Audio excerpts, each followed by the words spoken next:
ጤና ይስጥልን የተከበራችሁ የሬዲዮ ቤተሰቦችና አድማጮች የዕለቱን ዜናዎች እናሰማችኋለን። ዜናው የምናሰማችሁን የሀብታሙ አስፋና ታምሩ ግረን ባለንበት ሰዓት አቆጣጠር የዛሬ የካቲት 5 ቀን 2018 ዓ.ም ዜናዎችን ከማሰማታችን በፊት አርዕስተ ዜናውን እናስቀድማለን።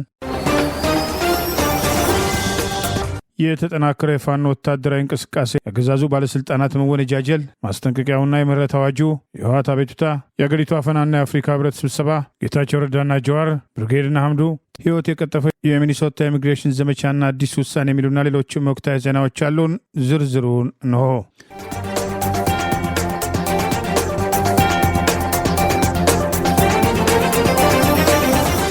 ቴዎድሮስ ባህር ዳር ዙሪያ የነበረውን ውጊያ ጨምሮ በተለያዩ ግንባሮች በጠላት ላይ ድል መቀዳጀቱን ገለጸ። ለወራት የሰለጠኑ የፋኖ ኮማንዶዎች በየቀጠናው ተመረቁ። የአማራ ፋኖ ብሔራዊ ንቅናቄ አፋብን ምዕራብ አማራ ቀጠና ቴዎድሮስ ዛሬ የካቲት 5 ቀን 2018 ዓ.ም በዙ ስር 102ኛ ኮር ባህር ዳር ዙሪያ ያደረገውን ውጊያ ጨምሮ በተለያዩ ግንባሮች ድል መቀዳጀቱን ገልጿል። ከትላንት የጀመረውና ዛሬም በተለያዩ ግንባሮች የቀጠለው ትንቅንቅ ከባህር ዳር በቅርብ ርቀት በምትገኘው ሰቀለት በምትባል ልዩ ቦታ ብቻ አድማ ብተናና ሚሊሻ የተማረከ ሲሆን ከ20 በላይ አድማ ብተናና ከ7 በላይ ሚሊሻ አባላት እስከ ወዲያኛው መሸኘታቸውን ዛሬ የካቲት 5 ቀን 2018 የእዙ ህዝብ ግንኙነት ባወጣው በዚሁ መረጃ ገልጿል። በዛሬው የባህር ዳር ዙሪያ የሰለቀት ግንባር ከ30 በላይ ክላሽ፣ ከ40 በላይ ክላሽ ካዝና፣ ከ5000 በላይ ክላሽ ተተኳሽና 3 መገናኛ ሬዲዮ፣ ሙሉ ሬሽና በርካታ ወታደራዊ አልባሳት የተማረኩ ሲሆን ከ30 በላይ እስረኞችን ማስፈታት መቻሉን መጫ ሴቶችና ካህናት የዚህ ሰለባዎች መሆናቸው አረጋግጧል። ከአርሶ አደሮች ተነጥቀው ለእርድ የተዘጋጁ 10 የቁም ከብቶችና ከ25 በላይ ፍየልና በግ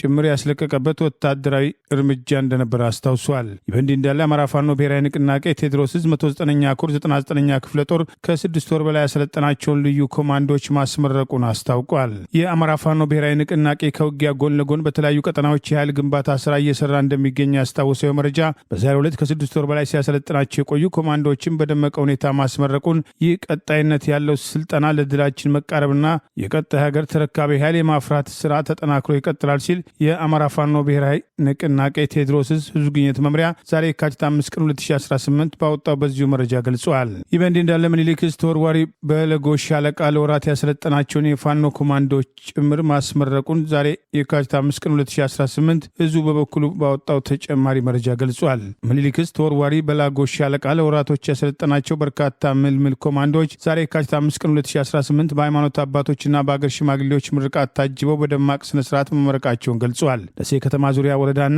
በተለያዩ የቤተ አማራ አካባቢዎች በርካታ ተጋድሎችን እያደረጉ አመርቂ ድሎችን እያስመዘገቡ ያሉት የምኒልክ ተወርዋሪ በለጎሽ ሻለቃ አናብስቶች በትጥቅና በሰው ኃይል ራሳቸውን እያጠናከሩና እያደራጁ እንደሚገኙ ገልጿል። በቀጣይም ተጨማሪ ስልጠናዎች በማካሄድ በእውቀትና በሰው ኃይል እንዲሁም በትጥቅ የበለጠ ራሳቸውን እንደሚያደራጁ የተወርዋሪ ሻለቃው አመራሮች መግለጻቸውን መረጃው ጠቅሷል። ይህ በእንዲህ እንዳለ አማራ ፋኖ ብሔራዊ ንቅናቄ የህዝብ ግንኙነት መምሪያ ኃላፊ አርበኛ አስረስ ማረዳምጤ አገዛዙ ወጣቶችን በማስፈራራትና በማሳደድ እናቶችን በማታለል ካድሬዎችን በደሞዝና በጥቅማ ጥቅም በመደለል ሌሎችን በተለያዩ መንገዶች እያሰቃየ ያገኛቸውን የህዝብ መድረኮች ዓመት ሙሉ እየደጋገመ ሲያሳይ መቆየቱን በማስታወስ በዚህ ሁሉ ማባበያና መደለያ ውስጥ ሆኖም ያገዛዙ ካድሬዎች የሚመሩት መድረክ ላይ መገኘት ህዝባችን አንገቱን የሚደፍታበት ክስተት ቢሆንም ሰሞኑን ነጻ እየወጡ ባሉ ከተሞች ፋኖ እያካሄዳቸው ያሉ ህዝባዊ መድረኮች በተቃራኒው የህዝቡ ግልጽ ድጋፍ የታየበት መሆኑን ገልጿል። የአማራ ህዝብ የፋኖ አመራሮች ጋር የሚገናኝባቸው መድረኮች በጉት የሚጠበቁ ከመሆናቸውን ባሻገር ከላይም ከታችም እሳት በሚዘንብበት የውጊያ ቀጠና ውስጥም ህዝቡ ለሰራዊታችን የሚያሳየው ፍቅር ልዩ ነው ያለው አርበኛ አስረስ ማረዳምጤ ዘመናዊ የሽምቅ ትግል ፈርቀዳጅ ነው የሚባለው የማኦይዝም የትጥቅ ትግል ፍልስፍና እንደሚለው ለነጻነት በሚደረግ ትግል ውስጥ መሬትና ከተሞችን በስፋት ከመቆጣጠር በላይ የምትዋጋለትን ህዝብ ልብ መቆጣጠር ሁነኛ የድል ሚስጥር ነው። የጋይንት ነፋስ መውጫ ከተማ መድረክም ይህን ይመሰክራል በማለት አካባቢዎቹን ንቅናቄው ነጻ ማውጣቱን ተከትሎ በነበረው የህዝብ መድረክ የህዝቡን ስሜት በተመለከተ አስተያየቱን አስፍሯል። የአማራ ህዝብ ሰራዊታችንን የሚደግፈውና አብሮትም ዋጋ የሚከፍለው የድርጅታችን ሰራዊት የታጠቀው መሳሪያ ከጠላት ሰራዊት ትጥቅ ስለሚለይ ወይም ደግሞ እንዲሁ በስሜትና በወገንተኝነት ብቻ ተመስርቶ ፋኖን ስለሚደግፍ አይደለም። ይልቁንም የፋኖ ተጋድሎ የአማራ ህዝብ በራሱ ሙሉ ፍላጎትና አቅም እጣ ፈንታውን ወደሚወስንበት አዲስ ምዕራፍ ስለሚሸጋገር ነው ሲል አስተያየቱን አስፍሯል።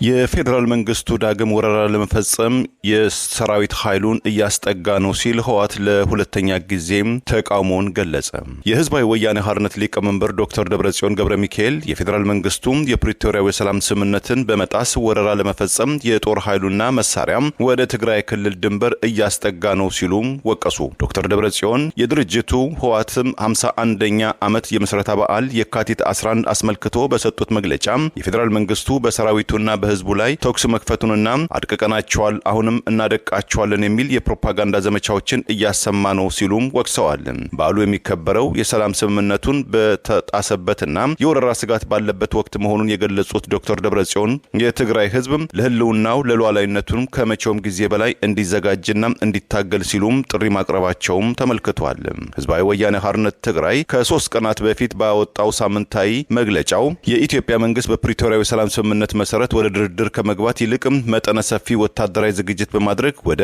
አዲስም ጦርነት እያመራ ነው ሲል መውቀሱ አይዘነጋም። ህወሓት በመግለጫው እንደመለከተው የኢትዮጵያ መንግስት በአሁኑ ወቅት ግዙፍ የጦር መሳሪያ የሰራዊት ክምችት ወደ ትግራይ አቅጣጫ እያስጠጋ ይገኛል። ይህ እንቅስቃሴም ሌላ ዙር ጦርነት ለመክፈት የታለመ ነው ሲል ድርጅቱ የገለጸ ሲሆን ባለፈው ሳምንት በሰላማዊ ሰዎችና በሰራዊቱ ላይ የተፈጸሙ ያላቸውን የአየር የምድር ጥቃቶችም ለዚህ ማሳያ መሆናቸውን ህወሓት በመግለጫው ላይ መጥቀሱን መዘገባችን ይታወሳል። ድርጅቱ በዚህ መግለጫው ካሰፈራቸው ዋና ዋና ነጥቦች መካከል የኢትዮጵያ መንግስት ባደራጃቸው ታጣቂዎች አማካኝነትም 40% የሚሆነውን የትግራይ ህገ መንግስታዊ መሬትን ወሮ በመያዝ ህዝቡ በመጠለያ ጣቢያዎች ውስጥ ለሞትና ለስቃይ ዳርጎታልም ብሏል። ህወሓት ለሰላም ቅድሚያም በመስጠት ልዩነቶችን በውይይት እንደሚፈታም ጥረት ሲያደርግ መቆየቱን አሁንም ፍላጎቱ ወደ ጦርነት መግባት ሳይሆን የፕሪቶሪያው የሰላም ስምምነት ወደ ዘላቂ ሰላም እንዲሸጋገር ነው ሲል መግለጹ ይታወሳል። ህወሓት በቀደመው መግለጫው ሰሞኑን በተባበሩት መንግስታት በአፍሪካ ህብረትና በአሜሪካ በኩል የወጡ መግለጫዎችን ጥሩ ጅማሮ ቢሆኑም አሁን ካለው ስጋት አንጻር ግን ተጨባጭ እርምጃ እንደሚያስፈልግም መጠቆሙ አይዘነጋም። ለአዲስ ወረራ እየተዘጋጀ ነው የሚል ወቀሳም ከህወሓት በኩል የቀረበበት የፌዴራል መንግስቱም እስካሁን ድረስ በህወሓት በኩል ለቀረበው ውንጀላ አስተያየት ባይሰጥም ዘኢኮኖሚስት መጽሔት እንደዘገበው የአፍሪካ ህብረትም በአገር ውስጥ ጉዳይ ጣልቃ እንዳይገባ የሚል ውስጣዊ ምክረ ሐሳብ ከፌዴራል መንግስቱ በኩል መሰጠቱን ለጉዳዩ ቅርበት ያላቸው ምንጮችን ጠቅሶ መጽሔቱ መዘገቡ አይዘነጋም።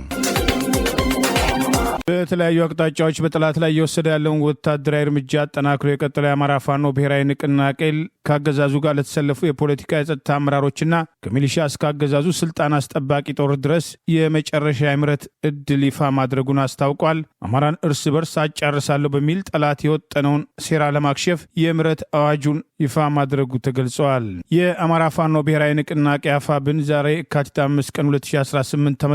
ኑ ጠላትን በጋራ ታግለን የአማራ ህዝብን ህልውና እናረጋግጥ በማለት ንቅናቄው የምህረት አዋጅ ማወጁን አስታውቆ የአማራን ህዝብ ለመፍጀት ጦርነት ካወጀው አገዛዝ ጋር የተሰለፉ የብልጽግና አመራር አባላት፣ ሚሊሻ፣ ሰላም አስከባሪ፣ በሌላ ስያሜ ብልጽግና ያደራጃቸው ታጣቂዎች፣ የክልል አድማ ብተናና መደበኛ ፖሊስ አባላት፣ በሀገር መከላከያ ሰራዊት ስም በየቀጠናው የተሰማሩ እግረኞችና ያገዛዙ መኮንኖች የምህረት አዋጁ ተጠቃሚ እንዲሆኑ ጥሪ አቅርበዋል። አረመኔው የብልጽግና አገዛዝ የአማራን ህዝብ ህልውና አደጋ ላይ ለመጣል የጀመረውን ጦርነት ለማሳካት ይችል ዘንድ በርካታ አረመኔያዊ ተግባራትን ሲፈጽም ቆይቷል ያለው ንቅናቄው የአማራን ህዝብ ያለ ልዩነት ለመፍጀት አቅሙ የፈቀደውን ሁሉ እየተጠቀመ ያለው አገዛዝ የመካከለኛው ምስራቅ ሀገራት ጂኦፖለቲካዊና ኢኮኖሚያዊ ፍላጎቶችን በማገልገል በፈጠረው የማውደም አቅም ተማምኖ በከፈተው ጦርነት ራሱ እየተለበለበ ይገኛል ሲል ገልጿል። የአማራን ህዝብ ለማጥፋት ከሚጠቀምባቸው ስልቶች መካከል ነባሩን የብአዴን መዋቅር በመጠቀም ባሰባሰበው የሚሊሻና አድማ ብተና ኃይል ከፋኖ ጋር እንዲዋጋና ህዝባችን በሁለት ጎራ ተሰልፎ እንዲጠፋፋ የሞከረበት መንገድ አንደኛው ነው ያለው መግለጫ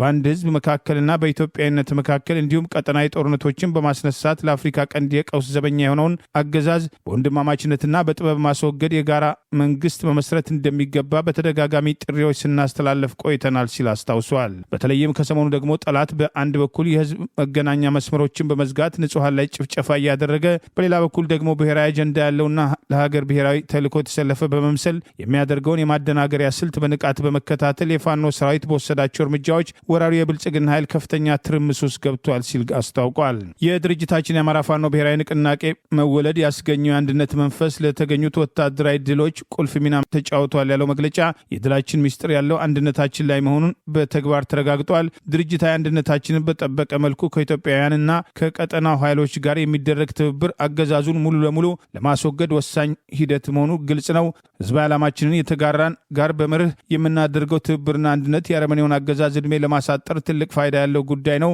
ይህንን ተከትሎ ባቀረብነው ወገናዊ ጥሪ በርካታ ያገዛዙ አገልጋይ የነበረ ሚሊሻ አድማ ብተናና የመከላከያ ኃይል የወገን ኃይልን እየተቀላቀለ ይገኛል ሲል አስታውቋል። ዛሬም አገዛዙን በማገልገል ላይ ለምትገኙ የሚሊሻ አድማ ብተና፣ የመደበኛ ፖሊስ፣ የመከላከያና በሌሎችም ያገዛዙ ታጣቂ አደረጃጀቶች ውስጥ ላላችሁ ተመሳሳይ ጥሪ እናስተላልፋለን በማለት የምህረት ጥሪ ማቅረቡን አስታውቋል። 3 ዓመታትን ሊደፍን ጥቂት በቀረ የጦርነት ሂደት በግልጽ መገንዘብ እንደሚቻለው የብልጽግና መዋቅር በአማራ ህዝብ ማህበራዊ እና ፖለቲካዊ ድቀት ላይ ስልጣኑን ከማራዘም ያለፈ ለአማራ ህዝብ የሚጠቅም አንድም አጀንዳ የሌለው በመሆኑ የአማራ ህዝብ እንደ ህዝብ በተለያየ ጎራ የተሰለፍን የአማራ ልጆችም እንደ የአንድ እናት ልጆች በመቀናጀት የህዝባችንን ህልውና ማስጠበቅ ከኛ የሚጠበቅ ተግባር ነው በማለት የምህረት አዋጁ ለማውጣት ምክንያት መሆኑን ጠቅሷል። በዚህም ለአማራ ህዝብ ሁለንተናዊ መብት እና ነጻነት እንጂ ለአብይ አህመድ ወንበር መጽናት የሚወድቅ የአማራ ወጣት መኖር ስለሌለበት ህዝባችንን በጅምላ ለሚጨፈጭፍ አገዛዝ በማገልገል የዘቀጠ ታሪክ ውስጥ ራስን ከማግኘት ይልቅ ለነጻነቱ የሚዋደቅን ኃይል በመቀላቀል ደማቅ ታሪክ መጻፍ ታሪክ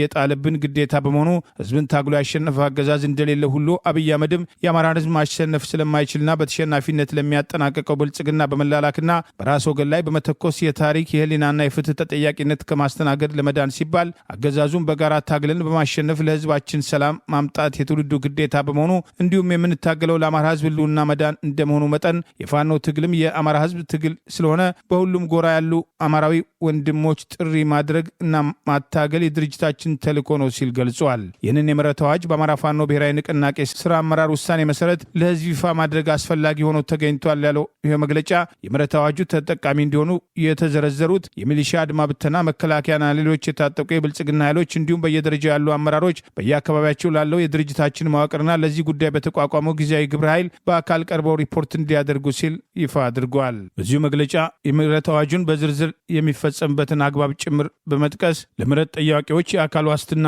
መስጠትን ጨምሮ በእንክብካቤ በማስተናገድ በፍጹም ጨዋነት አዋጁን ተግባራዊ እንደሚያደርግ ጭምር አስታውቋል። የምህረት አዋጁን በመቃረን በግል ቂምም ሆነ ቁርሾ ወይም በሌላ ግላዊ ቡድናዊ ፍላጎት ምክንያት ከዚህ አዋጅ በተቃረነ መንገድ በማንኛውም ምህረት ጠያቂ ላይ አካላዊና ስነ ልቦናዊ ጉዳት ወይም ንብረት መቀማት በፍጹም የተከለከለ ነው በማለት የአማራ ፋኖ ብሔራዊ ንቅናቄ በዚሁ ምህረት አዋጅ ምህረት ለተደረገላቸው የሚገቡ ጥበቃዎችና በድርጅቱ መዋቅር ውስጥ ስለሚኖራቸው ሚና ጭምር በዝርዝር ገልጾ ጥሪ አቅርበዋል።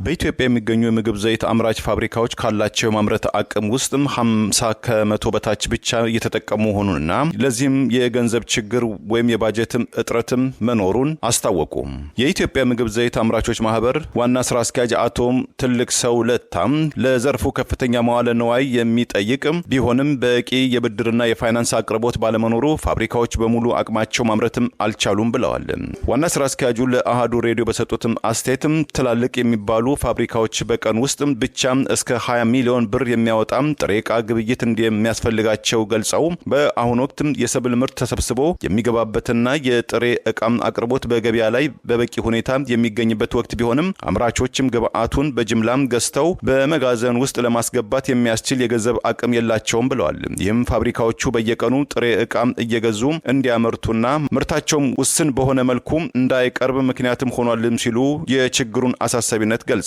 በሙሉ አቅም አለማምረት ለሀገር ትልቅ ኪሳራ ነው ያሉትም ኃላፊው አቅርቦቱ ቢጨመር የውጭ ምንዛሬን ከማዳን ባለፈ የሥራ ዕድል ይፈጥራል፣ ህብረተሰቡም ጤናማ ዘይትም እንዲያገኝ ያስችለዋልም ብለዋል። በአሁኑ ወቅትም የአገር ውስጥም አምራቾች መሸፈን የቻሉትም የኢትዮጵያን የዘይት ፍላጎት 20 ከመቶ በታች እንደሆነም ጠቁመዋል። አምራቾችም የዘርፉን ወደ ተሻለ ደረጃ ለማሸጋገር መንግስትም ከአበዳሪ ተቋማት ጋር በመሆን ለአምራቾች በቂ ብድር እንዲያመቻችላቸው ሲሉም ጠይቀዋል። በአሁኑ ወቅት ወደ 10 የሚጠጉ አዳዲስ ፋብሪካዎች ወደ ዘርፉ እየተቀላቀሉ ቢሆንም ያለው የበጀት ችግር ግን ካልተቀረፈም ለውጥ ማምጣት እንደማይቻል ስጋታቸውንም ገልጸዋል። የአማራ ማህበር በአሜሪካ ህዝብ በሚበዛባቸው ከተሞች ንጹሐን ላይ የኦሮሞ ብልጽግና ፓርቲ እያደረሰ ያለው አደጋና እየተጠቀመ ያለው ያልተመጣጠነ ከፍተኛ ኃይል ስጋት እንዳሳደረበት ገልጾ ዓለም አቀፉ ማህበረሰብ ጣልቃ እንዲገባ ለጉዳዩ ትኩረት እንዲሰጥ ለሰብአዊ መብት ተሟጋቾች ጥሪ ያቀረበ፣ ያለአግባብ የታሰሩ ያለ ቅድመ ሁኔታ እንዲፈቱ፣ የተቋረጠው ኢንተርኔት እንዲለቀቅ ጥሪ አቅርበዋል። የአማራ ማህበር በአሜሪካ በአብይ አህመድ የሚመራው ኦሮሞ ብልጽግና ፓርቲ አገዛዝ በኢትዮጵያ በአማራ ክልልና በአጎራባች አካባቢዎች ላይ በአማራ ህዝብ ላይ በሚያደርገው የዘር ማጥፋት ጦርነት ህዝብ በሚበዛባቸው ከተሞች ንጹሐን ላይ እያደረሰ ያለው አደጋና እየተጠቀመ ያለው ያልተመጣጠነ ኃይል ከፍተኛ ስጋት ላይ እንደጣለው ዛሬ የካቲት 5 ቀን 2018 ይፋ ባደረገው መረጃ ገልጿል። ትላንት የካቲት 4 ቀን 2018 ዓ.ም ጠዋት ጀምሮ የደቡብ ጎንደር ዞን የአስተዳደር ማዕከል በሆነችው ደብረ ታቦር ከተማ መሃልና በመኖሪያ ሰፈሮች ላይ ያገዛዙ ኃይሎች በተለይም የመከላከያ ሰራዊት የአየር ድብደባና ከባድ መሳሪያ መተኮሳቸውን የአማራ ማህበር በአሜሪካ መረጃዎች እንደደረሱት ገልጾ በአሁኑ ወቅት ባለው መረጃ መሰረት በወበባ ጤና ሳይንስ ኮሌጅ አቅራቢያ፣ በወይብላ ማርያም በአየር ማረፊያ በርብ ወንዝ፣ በቄራ ኡራኤል ቤተክርስቲያንና በወርቅ ቀበሌ አቅራቢያ የአየር ድብደባዎች እንደደረሱ መረጃዎች እንዳለው ገልጸዋል። በተጨማሪም የመጀመሪያ ደረጃ መረጃዎች እንደሚያመለክቱት እነዚህ ጥቃቶች በንጹሐን ነዋሪዎች ላይ ከፍተኛ ጉዳት ያስከተሉ ሲሆን በመኖሪያ ቤቶችና በህዝብ ትምህርት ቤቶች ላይም ከፍተኛ ውድመት ማስከተላቸውን ገልጿል። ነገር ግን በቀጠለው የበይነመረብ መገናኛ መስተጓጎል ምክንያት የደረሰው ሞትና የንብረት ኪሳራ ትክክለኛ መጠን ሊረጋገጥ አልቻለም በማለት የኢንተርኔት መቋረጡን ተከትሎ በቂ መረጃ እንዳልወጣ ይፋ አድርጓል። በተጨማሪም የፋኖ ደጋፊዎች ናቸው በሚል ሰበብ በአካባቢው ነዋሪዎች ላይ ሰፊ እስር እየተፈጸመ እንዳለ የአማራ ማህበር በአሜሪካ መረጃዎች እንደደረሱት ጭምር አስታውቋል። በአቶ ቴዎድሮስ ትርፌ የሚመራ አማራ ማህበር በአሜሪካ ከዚህ ሰሜን አሜሪካ ባወጣው በዚሁ መግለጫ ዓለም አቀፍ ታዛቢዎች አገዛዙ እየተጠቀመ ያለውን የንጹሐን ህይወት አደጋ ላይ የሚጥል ያልተመጣጠነ ኃይል እንዲያወግዙ፣ አገዛዙ እያደረሰ ያለውን ጥቃት እንዲያቆሙ፣ የሰብአዊ መብቶች እንዲያከብር፣ ያለአግባብ የታሰሩ ግለሰቦች ያለምንም ቅድመ ሁኔታዎች እንዲፈቱና የበይነመረብ መገናኛ ወደ ነበረበት እንዲመለስ ጫና እንዲያደርጉ ሲል የተዘጋው ኢንተርኔት ጭምር እንዲከፈት ጥሪ አቅርበዋል። ይህ በእንዲህ እንዳለ አገዛዙ ትላንት በተለያዩ አቅጣጫዎች ከአማራ ፋኖ ብሔራዊ ንቅናቄ ሰሜን አማራ ቀጠና በላይ ዘለቀ ዕዝና የጎንደር ጠቅላይ ግዛት ዕዝ የተለያዩ ክፍለ ጦሮች የተሰነዘረበትን ጥቃት ተከትሎ ከፍተኛ ሰብአዊና ቁሳዊ ኪሳራ ያደረሰ ሲሆን ይህንን ጥቃት እመክታለሁ በሚል በርካታ ምልልሶችን በማድረግ መሰረተ ልማቶች ላይ ያነጣጠረ የድሮን ጥቃት በመሰንዘር ህዝቡን ለመበቀል ሰላማዊ ሰዎችን በመጉዳት መሰረተ ልማቶችን በማውደም ዛሬ በአገዛዙ ካድሬዎች በኩል የወደሙት መሰረተ ልማቶች በፋኖ ጥቃት እንደደረሰባቸውና የፋኖ የጥቃት ኢላማ እንደሆኑ አድርጎ ለማቅረብ የሞከረ ቢሆንም ተደጋጋሚ የድሮን ጥቃቱ ዋና ዓላማ ሰላማዊ ሰዎችና መሰረተ ልማቶች ላይ እንደነበር፣ ይህም በአማራ ህዝብ ላይ ጦርነት የከፈተው አገዛዝ የበቀል እርምጃ ከዚህ ቀደም በተፈጸሙት የድሮን ጥቃቶች እንደነበረው በተመሳሳይ ዛሬም ሰላማዊ ሰዎችና መሰረተ ልማቶች ላይ ያነጣጠረ መሆኑን ከአካባቢው ዛሬ በስፋት የወጡ ተጨማሪ መረጃዎች ገልጸዋል። ይህ እንዲህ እንዳለ የአማራ ፋኖ ብሔራዊ ንቅናቄ የህዝብ ግንኙነት ዛሬ ይፋ ባደረገው መረጃ በአውደ ውጊያ የተሸነፈው አገዛዝ በንጹሐን ላይ ድሮን ቦምቦችን በማዝነብ የጦር ወንጀል በመፈጸም ላይ እንደሚገኝ ገልጿል። አፋብን የበላይ ዘለቀ ዕዝና የጎንደር ጠቅላይ ግዛት ዕዝ በፈጸሙት ልዩ ተጋድሎ ከደቡብና ማዕከላዊ ጎንደር በርካታ ወረዳዎች የተጠራረገው የአገዛዙ ሰራዊት መሬት ይዞ መዋጋት ሲሳነውና ከፍተኛ መፍረክረክ ሲደርስበት መታየቱን አስታውሶ ይሁን እንጂ የሽብር አገዛዝ ሆን ተብሎ በታቀደ ሁኔታ ህዝብን በመጨፍጨፍ በሽብር መንገድ ወታደራዊ ሽንፈቱን ለመቀልበስ አስበው ብዙ ንጹሐን ላይ በተለይም የደብረ ታቦር ከተማ ህዝብና የህዝብ ተቋማት ላይ ተከታታይ የድሮን ድብደባዎች ማድረጉን አስታውቋል። ትላንት የተፈጸመውን የተደጋጋሚ የድሮን ጥቃት ተከትሎ በጥቃቱ የፈርጣ ወረዳ ፖሊስ ጣቢያ፣ የገብረየስ ክፍለ ከተማ ፖሊስ ጣቢያ፣ የዞን ጤና መምሪያ፣ የዞን ሲቪል ሰርቪስ እና ፋይናንስ ቢሮ፣ የቴዎድሮስ ክፍለ ከተማ ፖሊስ ጣቢያን ጨምሮ ማህበራዊ ተቋማትና ሌሎች የህዝብ አገልግሎት የሚሰጥባቸው ተቋማት ማውደሙን፣ በመደበኛ እንቅስቃሴ ላይና በየቤታቸው የነበሩ የከተማ ነዋሪዎችም በድሮን መጨፍጨፋቸውን አስታውቋል። ዓለም አቀፍ ሰብአዊ መብት ተቋማትን ጨምሮ አገዛዙ በንጹሐን ላይ የሚፈጽመውን ጥቃት የሚያሳስባቸው ሀገር አቀፍና ዓለም አቀፍ ድርጅቶች ተገቢውን ሁሉ እንዲያደርጉ እናሳስባለን በማለት አገዛዙ መሰል የጥፋት ተግባራትን ማቆም የሚችለው ከስልጣኑ ሲወገድ ብቻ መሆኑን በመገንዘብ የአማራ ፋኖ ብሔራዊ ንቅናቄ የሚያደርገውን ጸረ አገዛዝ ተጋድሎ አጠናክሮ እንደሚቀጥልም አስታውቋል።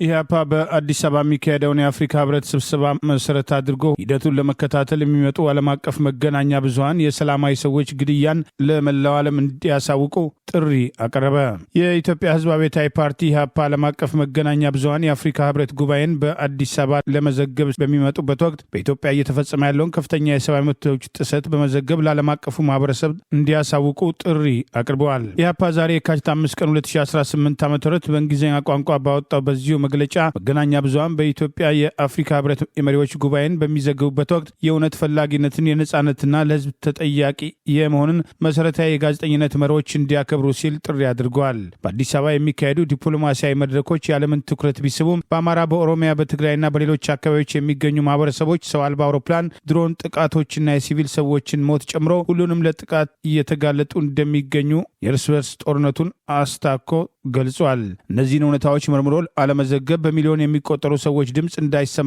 ስቃያቸው እንዳይታይ የማድረግ አደጋ እንዳለው ያስጠነቀቀው ኢህአፓ በዚህም በእነዚህ ዓለም አቀፍ መገናኛ ብዙሃን ሊፈጽሟቸው ይገባል ያላቸውን ነጥቦች ጭምር በዚሁ መግለጫ ዘርዝረዋል። ከአዲስ አበባ ውጭ ስላሉ ቀጣይ ጥቃቶች የተረጋገጡ መረጃዎች እንዲፈልጉ፣ ጥቃት ከደረሰባቸው ማህበረሰቦች ከሰብአዊ ረዳት ሰራተኞችና ከገለልተኛ ታዛቢዎች ጋር እንዲነጋገሩ ጋዜጠኞች፣ ፖለቲከኞች፣ የሰብአዊ መብት ተሟጋቾችና በሺህ የሚቆጠሩ ንጹሐን ዜጎች በመንግስት አማካኝነት ለአመታት ያለአግባብ ታስረው የሚገኙበትን እስር ቤቶች እንዲጎበኙ በጥንቃቄ በሚዛናዊነትና በድፍረት እንዲዘግቡ፣ የሰላማዊ ሰዎች ስቃይ በመሪዎች ስብሰባና በአዲስ አበባ ደማቅ መብራቶች እንዳይሸፈን እንዲያደርጉ ሲል ፓርቲው ከወዲሁ ጥሪ አቅርበዋል። ይህ በእንዲህ እንዳለ በአገሪቱ የእርስ በርስ ጦርነት ለስልጣን ማጠናከሪያ እየተጠቀምበት የሚገኘው በጠቅላይ ሚኒስትር አብይ አህመድ የሚመራው አገዛዝ በጦርነትና የኑሮ ውድነት መከራውን እያየ የሚገኘውን ብዙሃኑን ህዝብ ወደ ጎን በማድረግ በአዲስ አበባ ብልጭልጭ ፕሮጀክቶቹን ብቻ ለአፍሪካ ህብረት ተሳታፊዎችና ስብሰባውን ለመታዘብ ለሚመጡ ዲፕሎማቶችና ሌሎች ዓለም አቀፍ ተቋማት በማስጎብኘት የገጽታ ግንባታ ስራ ለመስራት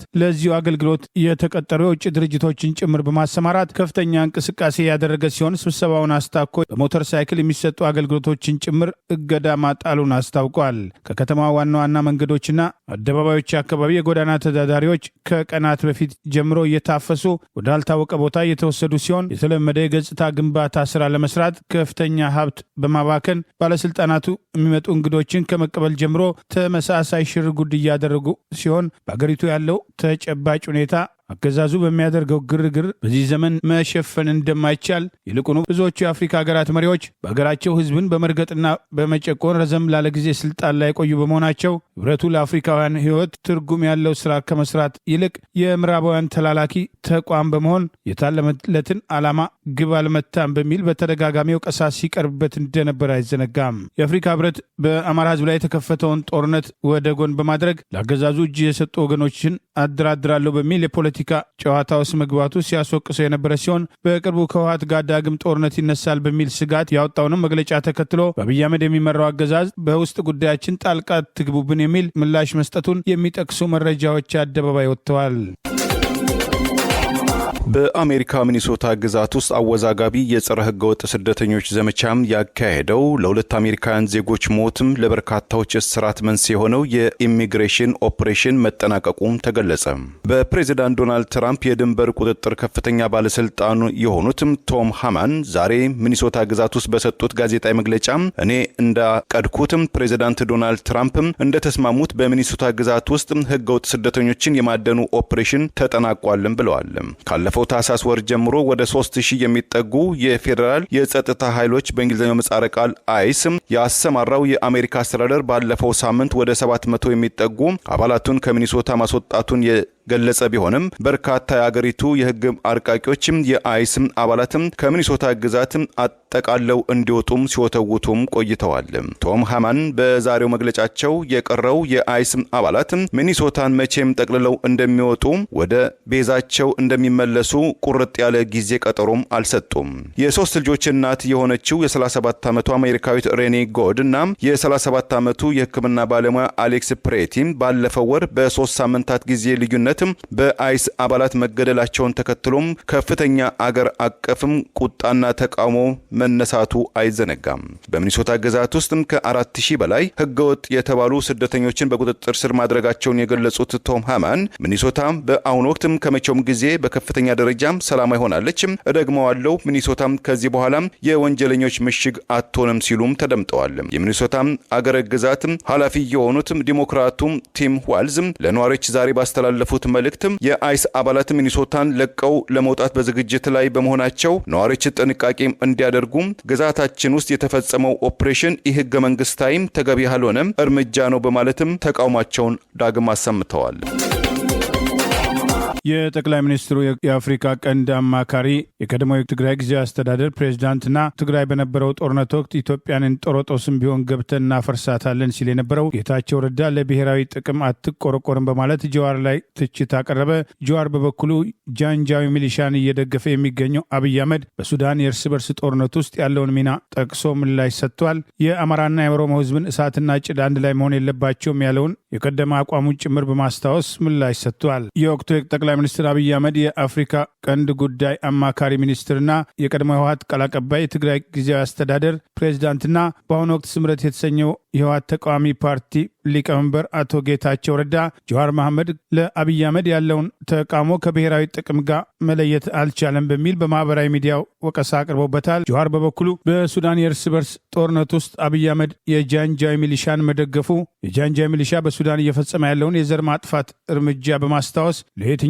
ጌታቸው ረዳ ነው ምላሽ የሚሰጠው ማለት ቀደም ሲል የአማራና የኦሮሞ ህዝብን የፖለቲካ ትብብር ተከትሎ እሳትና ጭድ እንዴት አንድ ላይ ሆናሉ ካለበት አስተያየቱ ጋር በማያያዝ ምላሽ ሰጥቷል። አብይ አህመድ ብሔራዊ ጥቅም የሚያስከብረው የጃንጃዊ ሚሊሻን በመደገፍና በሱዳን ውስጥ የዘር ማጥፋት እንዲካሄድ በማድረግ ነው ወይ በማለት በጥያቄ ለጌታቸው ረዳ ምላሽ የሰጠው ጀዋር አስቀድሞ ጌታቸው ረዳ ጀዋር መሐመድ በኢትዮጵያ ስልታዊ ብሔራዊ ጥቅሞችና በመንግስት ፖሊሲ መካከል ያለውን ልዩነት መለየት አልቻለም ሲል ዛሬ አስቀድሞ ማህበራዊ ሚዲያ ወቀሳ አቅርቦ ነበር። የጠቅላይ ሚኒስትሩ የምስራቅ አፍሪካ አማካሪና ትላንት ከህወሓት ጋር ጦርነቱ በነበረበት ወቅት ጠቅላይ ሚኒስትሩን በአግባቡ ገልጿቸዋል በሚል በሰላ ትችትና በማዋረድ ጭምር ሲያቃልል የነበረው ጌታቸው ረዳ የኢትዮጵያን ብሔራዊ ጥቅም ወደ ጎን በማድረግ ከህወሓት ጋር ብልጽግና የገባበትን ጦርነት ተከትሎ ኢትዮጵያን እንጠሮጦስም ገብተን ቢሆን እናፈርሳታለን፣ ለጥቅማችን ስንል ከሰይጣን ጋር ቢሆን እንደራደራለን የሚለው ንግግሩን የሚያስታውሱ ወገኖች በጀዋር ላይ ያቀረበውን ትችት ተከትሎ የወቀሳ አስተያየት ሲሰነዝሩ ተስተውለዋል። ኢትዮጵያ በሱዳን ጉዳይ ያላትን ፍላጎት የምታስከብረው እንደ ማንኛውም ቀጠና ኃይል መሆኑን የጠቀሰው ጌታቸው ረዳ ኢትዮጵያ በሱዳን አለመረጋጋት ምክንያት ቀጥተኛ ተጎጂ በመሆኗ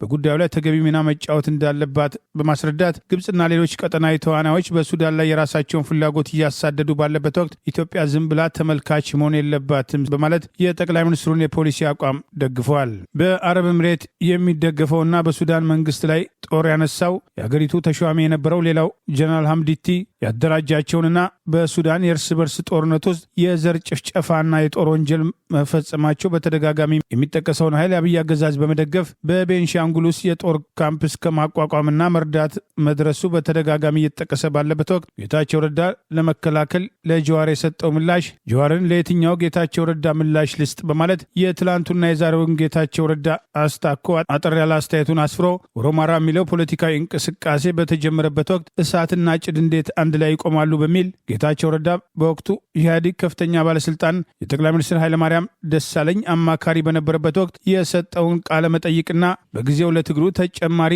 ጉልበት የሰጠውን አስተያየቱን ጀዋር አያይዞ አቅርበዋል። እንደ መፈክር እነዚህ ሰዎች ደፍረው የሚወጡበት ሁኔታ መፈጠር አልነበር። እንደ መፈክር እነዚህ መልእክቶች በአደባባይ የሚወጡበት ሁኔታ መኖር አልነበረበት። ቢኮዝ እንዴት ነው ሁለቱ አንድ ቦታ ተጨማሪ ቤንዚን ሳያስፈልግ ለከባድ ቃጠሎ ምክንያት ሊሆን የሚችሉ እሳትና ጭድ የሆኑ አስተሳሰቦች አንድ መድረክ ላይ በ60 ሰዎችም በ6 ሰዎችም ይቀንቀኑ አደባባይ ላይ ወጥቶ መታየታቸው አሁን ዞሮ ዞሮ የስርዓቱ የሚፈለገው ደረጃ እነኚህን ነገሮች መዋጋት አለመቻሉን የሚያሳይ ነው። ይህን ስል እንዳልኩት አብዛኛው ህዝብ ዘንድ በሚሊዮኖች በሚቆጠረው ኢትዮጵያዊ ዘንድ ራስን በራስ የማስተዳደር መብት ጉዳይ ለቁማር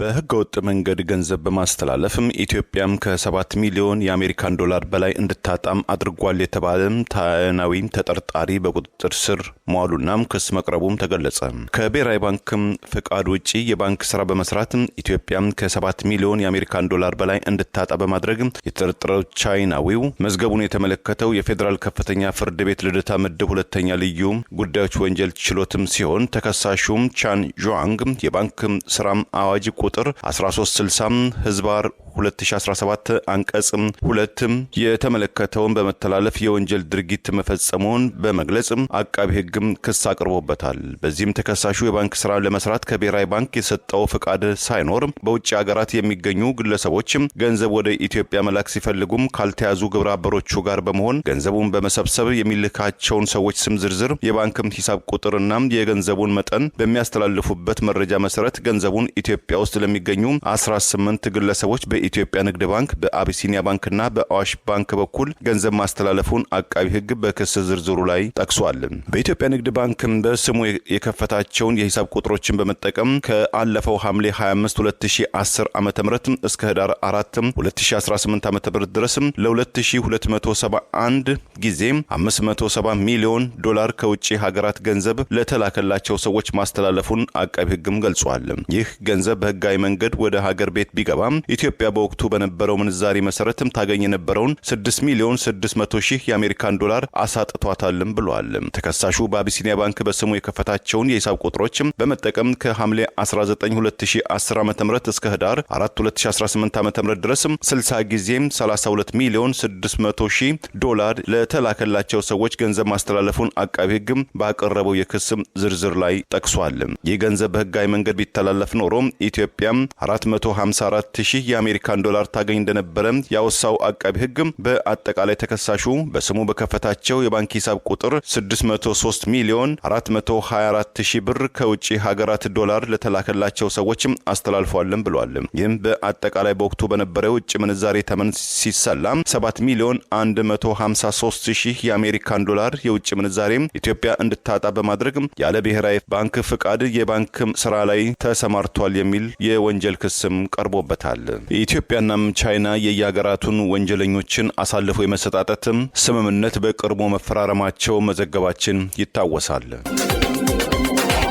ተስፋ የቆረጠው አገዛዝ አመራሮች በመሬት ወረራና ዝርፊያ ላይ መሰማራታቸውን በመጥቀስ ፋኖ ማስጠንቀቂያ ወጣ። የአገዛዙን ተልዕኮ ለመፈጸም የተንቀሳቀሱ የፖለቲካና ወታደራዊ አመራሮች ፋኖ እየወሰዳቸው ያሉ ተከታታይ እርምጃዎችን ተከትሎ እርስ በርስ እየተወነጃጀሉ ነው፣ እርምጃ ይወሰድልን የሚሉ የአገዛዙ ደጋፊዎች ድምፅ ተጠናክሮ ቀጥለዋል። የአማራ ፋኖ ብሔራዊ ንቅናቄ ምስራቅ አማራ ቀጠና ምኒልክ ዕዝ ዛሬ የካቲት 5 ቀን 2018 ዓ.ም በመሬት ወረራና በሊዝ ሽፋን ዝርፊያ ላይ የተሰማሩ የአገዛዙ ባለስልጣናት ከድርጊታቸው እንዲቆጠቡ አስጠንቅቋል። ፋኖ ያደረሳቸው ያሉ ወታደራዊ እርምጃዎችን ተከትሎ የአገዛዙ ካድሬዎችና ወታደራዊ አመራሮች እርስ በርስ መወነጃጀላቸው ተጠናክሯል። አንዱ ባንዱ ላይ እርምጃ እንዲወስድ እየቀሰቀሰ ይገኛል። አፋብን ምስራቅ አማራ ቀጠና ምኒልክ ዕዝ ህዝብ ግንኙነት ዛሬ ይፋ ባደረገው መረጃ ጀንበር የጠለቀችበትና ተስፋ የቆረጠው ፋሽስቱ የብልጽግና አገዛዝ የህዝብ ሀብት መዝረፉን አጠናክሮ የቀጠለ ሲሆን የሰሜን ወሎ ዞን ወልዲያና ቆቦ ከተማ ካድሬዎችም የከተሞቹን የህዝብ ሀብት በአደባባይ እየዘረፉ መሆኑን ነዋሪዎች በማስረጃ ማጋለጣቸውን ገልጿል። ከዚህ ጋር ተያይዞም ባለፈው ጊዜ ቆቦ ከተማ ሁለገባ አዳራሽ ሽጠው የተከፋፈሉ ሆድ አደርና አገር አፍራሽ የዞንና የወረዳ ካድሬዎች እንዲሁም የብልጽግና መከላከያ ሰራዊት አመራሮች በማስረጃ የተጋለጡ መሆኑን አስታውሰው ጉዳዩ በፍርድ ቤት ተይዞ የህዝብ ሀብት የሆነው ቆቦ ሁለገባ አዳራሽ ተመላሽ እንዲሆን ተወስኖ እንደነበር ከፍርድ ቤቱ የተገኘው መረጃ መሰረት አድርጎ ገልጿል። አሁንም ዘረፋው ተጠናክሮ ቀጥሎ በማስረጃ የተዘረዘሩ የወልዲያ ከተማና የቆቦ ከተማ መሬቶች ለጦርነት ዓላማ ሊውሉ ጥርና የካቲት 2018 ዓ.ም በወጣ የጨረታ ማስታወቂያ ለሽያጭ መቅረባቸውን የከተሞቹ ህዝብ ባደረሰው ማስረጃ ማጋለጡን አስታውቋል። ወልዲያ ከተማ በክልሉ ከፍተኛ የህዝብ ሀብት የሆኑ መሬቶች የሚዘረፉበት ከተማ ሲሆን ባለፉት 3 ዓመታት ድሃ የቀበሌ ነዋሪዎችን በማፈናቀል ያገዛዙ ሹማምንቶች እንደተከፋፈሉና ዛሬም አጠናክረው መቀጠላቸውን ምኒልክ ዕዝ አስታውቆ ከሚያዝያ 1 ቀን 2015 ጀምሮ ያጸደቀውን መመሪያ በማስታወስ የህዝብ ሀብት ጊዜውን ጠብቆ ለህዝብ መሆኑና መመለሱ አይቀርምና ተስፋ የቆረጠው አገዛዝ ካድሬዎችና የጦር መሪዎች፣ ስግብግብ ነጋዴዎችና ህገወጥ ደላሎች ተቀናጅተው ከሚሰሩት የመሬት ወረራና ዘረፋ ባለመሳተፍ ሀብታችሁን እንድትጠብቁ ብሎም ከህልውና ትግሉ ጎን እንድትቆሙ ሲል ለህዝቡ ጥሪ አቅርበዋል። ምኒልክ ዕዝ በሁሉም የወሎ ቤተ አማራ አካባቢዎች በአገዛዙ እየተዘረፉ ያሉ የህዝብ ሀብቶችን የሚከታተልና ማስረጃ የሚይዝ ህቡ ስውር አደረጃጀት እንዳለው ለህዝብ ማሳወቅ ይወዳል ሲል ከወዲሁ አስጠንቅቋል። ይህ በእንዲህ እንዳለ አገዛዙ ሰራዊት አመራሮችና የብልጽግና ካድሬዎች በጥምረት ተጨማሪ ዘረፋ ማድረጋቸውን የጠቀሰው ምኒልክ ዕዝ አብሮ ወረዳ ጊራና ዙሪያ ልዩ ስሙ ፋጂ የሚገኘው የአፒ መርከዚ ካምፕ ያሉ እስካቫተርና ሲኖትራክ እንዲሁም ብዛት ያለው ብረት በአንድ አውደምን ሊያራጋው መከላከያ ይዞ ገብቶ ጭኖ በመውሰድ ለሽያጭ አውሏል በማለት የህዝብ ሀብት እየዘረፉ መሸጥ መጀመራቸውን ጭምር አጋልጠው ማስጠንቀቂያ አውጥተዋል። ይህ በእንዲህ እንዳለ ሰሞኑን ፋኖ እየወሰዳቸው ያሉ ወታደራዊ እርምጃዎች ተጠናክረው መቀጠላቸውን በተለይም በደቡብ ጎንደር አገዛዙ የደረሰበትን ወታደራዊ ሽንፈት ለማካካስ አስቀድሞ የተሳሳተ መረጃ ሰጥተዋል ያላቸውና የሚመካባቸው የብልጽግና ፓርቲ ካድሬዎችና የጸጥታ ተቋሙ አመራሮች ላይ ጣት መቀሰር የጀመረ ሲሆን ይህንኑ ተከትሎ በአገዛዙ ማህበራዊ ሚዲያ አፈቀላጤዎች በአመራሮቹ ላይ እርምጃ መወሰድ አለበት፣ ከፋኖ ጋር እየሰሩ ነው፣ ቀን ብልጽግና ማታ ፋኖ ናቸው በሚል በአገዛዙ ውስጥ እርስ በርስ ትርምስ የተፈጠረ ሲሆን ከጎንደር አልፎ በአማራ ክልል ደረጃ አብይ አህመድ በፈንቅለ መንግስት ያስቀመጠው የአረጋ ከበደ ካቢኔ ጭምር በዚሁ እርስ በርስ ጣት መጠነቋቁል እየተናጠ ሲሆን የኮማንድ ፖስት አዛዦች የተባሉትም የደረሰባቸውን ሽንፈት በፖለቲካ አመራሩና በክልሉ ጸጥታ ኃይል አመራሮች ላይ ኃላፊነቱን በመስጠት የተወሰኑ አመራሮች እንዲታሰሩ፣ አንዳንዶችም እርምጃ እንዲወሰድባቸው፣ ከስልጣን እንዲባረሩ የሚል እርስ በርስ ንትርክ የተፈጠረ ሲሆን በቡድን ተደራጅተው አንዱ አንዱን ለማስጠቃት እየተሯሯጡ መሆኑ ታውቋል። የፋኖ የተቀናጀና የተናበበ ወታደራዊ ጥቃት ከአማራ ህዝብ በተቃራኒ የቆሙት የአማራ ብልጽግና ፓርቲ የፖለቲካና የጸጥታ አመራሮችና ትላንት ይደግፏቸው የነበሩ የአገዛዙ ማህበራዊ ሚዲያ ፈቀላጤዎች ሳይቀር ትርምስ ውስጥ መግባታቸው ስርዓቱ ውስጡ እየተቦረቦረ መምጣቱና እርስ በርስ ለመበላላት ጫፍ ላይ መድረሳቸውን ያሳያል ተብለዋል። በውጭ ሀገር የሚገኙ የኤርትራ መንግስት ተቃዋሚዎች መሆናቸውን የሚናገሩት የሰማያዊ አብዮት ግንባር ወይም ብርጌድ ንሓመዱ ከፍተኛ አመራሮች የአሜሪካው የተወካዮች ምክር ቤት አፈ ጉባኤን በግንባር ተገኝተው ማነጋገራቸውን አስታወቁ። የብርጌድ ንሓመዱ ከፍተኛ አመራር የሆኑት በየነ ገብረ እግዚአብሔር በምስል አስደግፈው እንደገለጹት በአሜሪካው ፕሬዝዳንታዊ አሰላለፍ ውስጥ ከምክትል ፕሬዝዳንቱ ቀጥሎ ከፍተኛ የመሪነት ስልጣን ላይ የሚገኙት የተወካዮች ምክር ቤት አፈ ጉባኤው ማይክ ጆንሰንን በጽህፈት ቤታቸው ተገኝተው ለማነጋገር እድል ማግኘታቸውን አስታውቀዋል። የሪፐብሊካን ፓርቲ አባሉና የአሜሪካ ተወካዮች ምክር ቤት 56ኛው አፈ ጉባኤ ማይክ ጆንሰንና የብርጌድ ንሓመዱ ተወካዮች በምን ጉዳዮች ዙሪያ እንደመከሩ ለጊዜው በይፋም አልተገለጸም። በአሜሪካ ውስጥ ዋሽንግተን ዲሲ ውስጥ ዋሽንግተን ኤንድ ሜዲሰን የተባለ የህግና የድለላ ተቋም በሎቢስት የቀጠረው ብርጌድ ንሓመዱ በዚህ የድለላ ድርጅት አማካኝነት የቀድሞው በኢትዮጵያ የአሜሪካ አምባሳደር ቲቦር ናጄ እንደዚሁም በካሊፎርኒያ ግዛት የህዝብ እንደራሴ የሆኑትም ኮንግረስማን ሸርማንን ስለ ትግላቸው መወያየታቸውን ቀጥተኛ ባልሆነ መንገድ ወይም ኢንፎርማል ሚቲንግ ማድረጋቸውን ኮንግረስ አባሉ ቀደም ሲል ከወራት በፊት በማህበራዊ ትስስር ገጻቸውም አጋርተዋል። በስዊድን፣ በጀርመን፣ በእንግሊዝ፣ በእስራኤል፣ በአሜሪካም በተለያዩ የአውሮፓ አገራት ውስጥ አባላት ያሉት ብርጌድ ንሓመዱ በበርካታ መድረኮች ላይ የኤርትራ መንግስትን ከሚደግፉም ትውልደ ኤርትራውያንና ኤርትራውያን ጋር መጋጨታቸው የጀርመን ፖሊስም ቡድኑን ባለፈው መጋቢት ወይም በፈረንጆቹ ማርች 2025 የአውሮፓ አቆጣጠር በ6 ግዛቶች ውስጥ አመጻዎችን ፈጥሯል በማለትም 17 የቡድኑ አባላትን በዋነኛነት በተጠርጣሪነት ማደኑና ብርጌድ ንሓመዱን በአገር ውስጥ አሸባሪነትም ስም መወንጀሉ አይዘነጋም። ማንበብ፣ መጻፍና አዳዲስ ነገሮችን ለማወቅ መጣጣር የመርሳት ችግር ወይም በእንግሊዝኛው ዳይሜንሽን በ40 ከመቶ ሊቀንስ እንደሚችል አንድ የሳይንስ ጥናት ሪፖርት ገለጸ። በአሜሪካው ቺካጎ ረሽም ዩኒቨርሲቲ ሜዲካል ማዕከል ውስጥ በተካሄደው ጥናት አይምሯችን ብዙውን ጊዜ መጽሐፍን በማንበብ በመጻፍ ወይም ሁለተኛ ቋንቋ የመሳሰሉ አዳዲስ ነገሮችን ለማወቅ የሚጥሩ አብዛኛው ሰዓታቸውን በዚህ ስራ ላይ የሚያሳልፉ ሰዎች ለአልዛይመር በሽታ ተጋላጭነታቸው በእጅጉ የቀነሰ ነው ብሏል። የጥናቱ ዋና ጸሐፊ ዶክተር አንድሪያ ዛሜት እንደገለጹትም እድሜያችን እየገፋ በሄደ ቁጥር የአንጎላችን ጤንነትም የሚወሰነው ከህይወት የሚያያዙ ትምህርት ነክ እንቅስቃሴም ከፍተኛ ተጽዕኖ አላቸው ብለዋል። ለማንበብ፣ ለመጻፍና አዳዲስ ቋንቋ ለመሳሰሉ ስልጠናዎች ላይ ጊዜያቸውን የሚያሳልፉ ሰዎች ለአልዛይመር በሽታ አይጋለጡም፣ አይምሯቸውም ለረጅም ጊዜያት ንቁ ወይም ሻርፐር ይሆናል ያሉት የስነ አእምሮ ባለሙያም ዶክተር አንድሪያ አዲሱ ግኝታችን ሰዎች ጊዜያቸውን በማይረባ ነገሮችም ከማሳለፍ ተቆጥበው በጠቃሚ ነገሮች ላይ በማሳለፍ ጤንነታቸውን በተለይ አእምሯቸውን እንዴትም ጤነኛ ማድረግ እንደሚችሉ ተስፋም ሰጪ ነው። ከዚህም አኳያ እንደ ቤተ መጻሕፍትና የማምሻ እድሜ የትምህርት ፕሮግራሞችን ማስፋፋት ሰዎችም ትምህርትን እንዲወዱ ያደርጋል፣ ዳይሜንሽንም ወይ መዘንጋትንም ይቀንሳል ብለዋል። ላለፉት 8 ዓመታት በ1939 ሰዎች ላይ አማካኝ እድሜያቸው እስከ 80 በሆነ በጎ ፈቃደኞች ላይ በተካሄደው ጥናት የመዘንጋት ወይም የማስተዋል ችግር በሌላቸው ሰዎች ላይ የተካሄደው ይኸው ጥናት ብዙዎቹ የማንበብና የመጻፍ ጥናት የማድረጉ 21 ከመቶ ሰዎች የአልዛይመር ወይም የመዘንጋት ተጠቂዎችም ሲሆኑ 38 ከመቶ ያህሉ ሰዎች ለአልዛይመር ያለመጋለጣቸው ወይም የመዘንጋት ችግር በእጅጉ ዘግይቶ ወደ 94 ዓመት ላይ እንደያዛቸው በጥናቱ ላይ ተመልክቷል። ዳይሜንሽያ ብቸኛ በሽታም ሳይሆን በአእምሮ ማስታወስ መዘንጋት የማህበራዊ ተሳትፎ ላይ ከፍተኛ ተጽዕኖ የሚያስከትል ዕለታዊ ችግር መሆኑ በአብዛኛው ዕድሜ እየገፋም ሲሄድ የሚመጣ አይተኪዎቹ የአንጎል ሴሎች እየሞቱም ሲሄዱና ከቤተሰብም ከሌሎችም ሰዎች ጋር መግባባትም ሲሳናቸው የሚከሰት በሽታ እንደሆነ የጤና ባለሙያዎችም ይመክራሉ። ለዛሬ ያሉን ዜናዎች እነዚህ ናቸው። ዜናውን ስታደምጡ ለቆያችሁ የህብር ሬዲዮ ቤተሰቦችና አድማጮች ምስጋናችን ድረሳችሁ። የህብር ሬዲዮ ኦፊሻል ዩቲዩብ ቻናላችንን ሰብስክራይብ ያላደረጋችሁ ሰብስክራይብ በማድረግ በተጨማሪም የደውል ምልክቱን በመጫን የህብር ሬዲዮ ቤተሰብ እንድትቀላቀሉ በአክብሮት እንጋብዛለን። እንደወትሮ ሁሉ የህብር ሬዲዮ ቤተሰቦች ፕሮግራሞቻችንን ላይክ በማድረግ ሼር በማድረግ አስተያየቶቻችሁን በመስጠት አብሮነታችሁን እንድትገልጹ በአክብሮት እንጠይቃለን። በድጋሚ እናመሰግናለን። ጤና ይስጥልን። ቸር እንቆይ።